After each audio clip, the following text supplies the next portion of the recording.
মিলতে দেরি হবে না, ঠিক না? মা তাশতাহি আনফুসুকুম, মনে যা চাবে তাই মিলবে। এই জন্য তো জান্নাতের সবচেয়ে মজা হলো, জান্নাতের সবচেয়ে মজা হলো মনে যা চাবে তা মিলবে। মনে যা চাবে কি, মনে যা চাবে তাই মিলবে। এটা হলো জান্নাতের প্রথম মজা। দ্বিতীয় জান্নাতের মজা হলো তালুদ্দু আয়ুনুকুম, চোখে যেটা লাগবে ওটাই মিলবে। আজকে সারাদিনে অনেক কিছু চোখে লাগে, ঠিক না? ঠিক হয় যুবকরা, সারাদিনে অনেক কিছু চোখে না লাগে না? মনে হয় বুঝেই না, ফিডার পায় নাকি? কিন্তু বেশি তাকাইলে জুতা দেখায়, ঠিক না? কি দেখায়? বেশি তাকাইলে গালি দেয়, বেশি তাকাইলে জুতা দেখায়, ঠিক না? হ্যাঁ, জান্নাতে যেটা চোখে লাগবে ওটাই মিলবে। এটা জান্নাতের সবচেয়ে মজা। আরেকটা আছে, ওটা আল্লাহ মাঝে মাঝে বাইর করে দিবে। এই জন্য কোরআন বলছে ফালা তা'লামু নাফসুম মা উখফিয়া লাহুম, ওটা আল্লাহ লুকায় রাখছে, মাঝে মাঝে দিয়া তাক লাগায় দিবে। তাক, তাক বুঝেন কি? অবাক করে দিবে, মাঝে মাঝে বের করা, যে এটা কোত্থেকে আসলো, এত সুন্দর। এই জন্য হাদিসে আছে জান্নাতে সৈকত আছে। কি সৈকত ছিল? কি সমুদ্র সৈকত। জান্নাতেও দুটা সৈকত আছে, একটার নাম বাইদাজ, একটার নাম বাইদাখ। তো ওইখানে সৈকতে যাবে, প্রথম তো আড্ডা দিবে। আড্ডা, আড্ডা বোঝেন না? মাঝে মাঝে তো হুজুরও যায় দল দইরা, ঠিক না? কক্সবাজারে দেখি, হ্যাঁ, তো আড্ডা দিবে প্রথম, পরে খাওয়া দাওয়া হবে।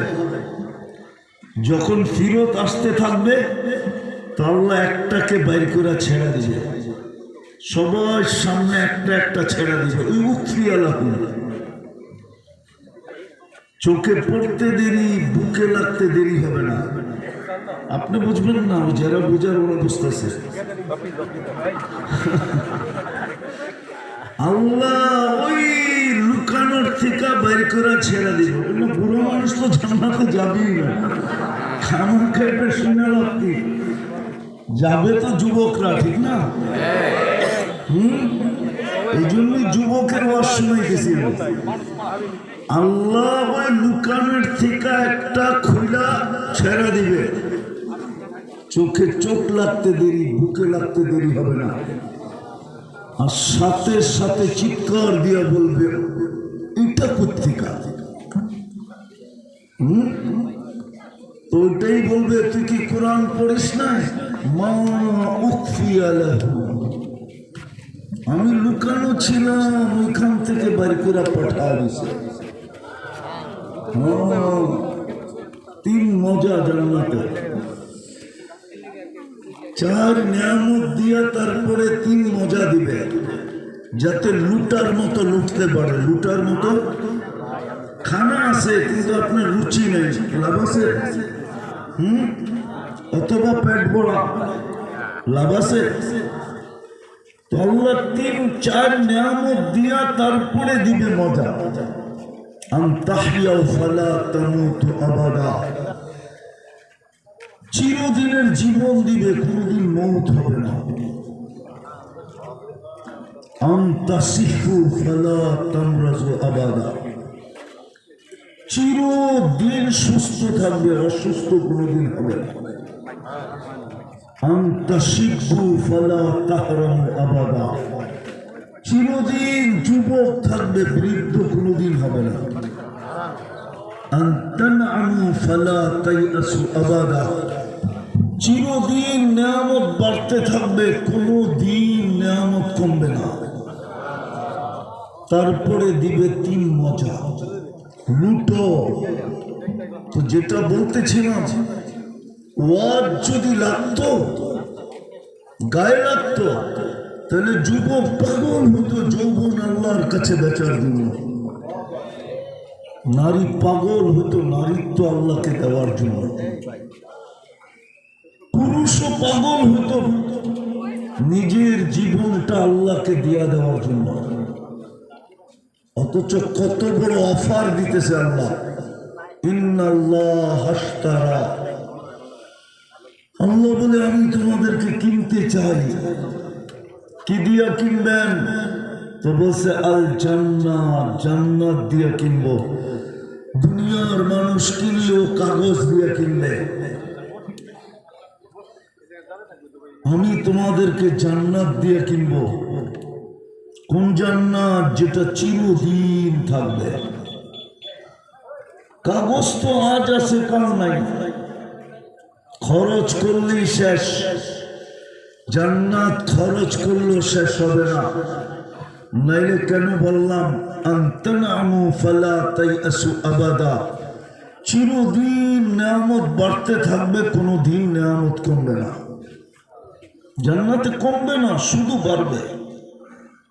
কোরআনও বলে লাদাইনা মাজিদ, বাড়তেই থাকবে, কমবে না। তাহলে পুরুষও পাগল হতো জীবন আল্লাহকে দিয়া দেওয়ার জন্য, নারীও পাগল হতো যে জীবনটা আল্লাহকে দেওয়া যায় কিনা। যুবকও পাগল হতো যৌবন আল্লাহকে দেওয়া যায় কিনা। কিন্তু আফসোস, ওয়াজ তো গায়ে লাগে না। লাগলে বাংলাদেশের মতো ওয়াজ তো কোথাও হয় না, দুনিয়ার কোথাও তো এরকম ওয়াজ হয় না বাংলাদেশে যেরকম হয়। আমি তো দুনিয়া ঘুরে বলতেছি, নেটে দেখা না, কম দুনিয়া তো দেখলাম না, কম মহাদেশ তো দেখলাম না। কিন্তু ওয়াজ তো গায়ে লাগে না। লাগবে তো লাগবে কোথেকা? রহমতের ছোঁয়া লাগলে না লাগবে? ওয়াজে তো রহমতের ছোঁয়াই লাগে না, কেননা যেমন শোনার তেমন শোনে না, যেমন পরিবেশ বানানোর তেমন বানায় না। আর শয়তান বানাই তো দেয় না। হ্যাঁ, শুধু আমরা উন্নত হয়েছি, শয়তানও এখন উন্নত হয়েছে। শয়তানও এখন না, শয়তান অ্যানালগ রয়ে গেছে না, মনে হয় বুঝেন না। আমরা যদি ডিজিটাল হই তো শয়তান কি ডিজিটাল হয় না? না, শয়তান কি অ্যানালগ? আমরা যদি প্রযুক্তিতে উন্নত হতে পারি, তাহলে শয়তান কেন প্রযুক্তিতে উন্নত হবে না? শয়তানও কিন্তু প্রযুক্তিতে এখন উন্নত। এই জন্য শয়তান ওয়াজের ভিতরে ছোঁয়া লাগতে দেয় না। এই জন্যই বলছিলাম, শুরু করছিলাম এখান থেকে, যে পরশ পাথরের ছোঁয়া লাগলে লোহাও কি হয়? সোনা হয়। যদিও এটা ভুল, দুনিয়াতে এরকম কোনো পাথর নাই। যদি থাকতো তাহলে আজ পর্যন্ত কারো না কারো হাতে লাগতো, কোনো মিউজিয়ামে পাওয়া যেত। পরশ পাথরের মাইনা নিলাম যে পরশ পাথরের ছোঁয়া লাগলে কি হয়? লোহা সোনা হয়। ঠিক আল্লাহর রহমতের ছোঁয়া লাগলেও মানুষ সোনা হয়। কিন্তু দুনিয়ার সোনা যতই পিওর করুক, 999 পর্যন্ত হবে। 999, তারপরেও 1 পয়েন্ট বাকি থাকবে পিওর হওয়া, 1 পয়েন্ট। আরে 999 বুঝেন? আমি কিন্তু এই নামে, আমি কিন্তু এই বাজারের ব্যবসায়ী, আমার চেয়ে বেশি চিনবেন না আপনারা। আমারে মনে করেন না যে হুজুর আয়া পড়ছে কোত্থেকে জানি সদরঘাট থেকে, এমন না। তো দুনিয়াটা যতই পিওর করুক 999 উপরে নিতে পারবে না। সুইজের গায়েও লেখা আছে 999, কিন্তু আল্লাহর রহমতের ছোঁয়া লাগলে 100% সোনা। দুনিয়ার সোনা মানুষ কাগজ দিয়া কিনে, রহমতের ছোঁয়া লাগলে যে সোনা হবে, নারী হোক, পুরুষ হোক, যুবক হোক, বৃদ্ধ হোক, যেই রহমতের ছোঁয়া লাগবে আর সোনা হবে, আল্লাহ তাকে জান্নাত দিয়ে কিনবে। জান্নাত। আপনি বলবেন আমরা তো দুনিয়া পাই খুশি, জান্নাত দিয়ে করবোটা কি? ঠিক না? বাপ চক্করে তো এরকম মনে হয়।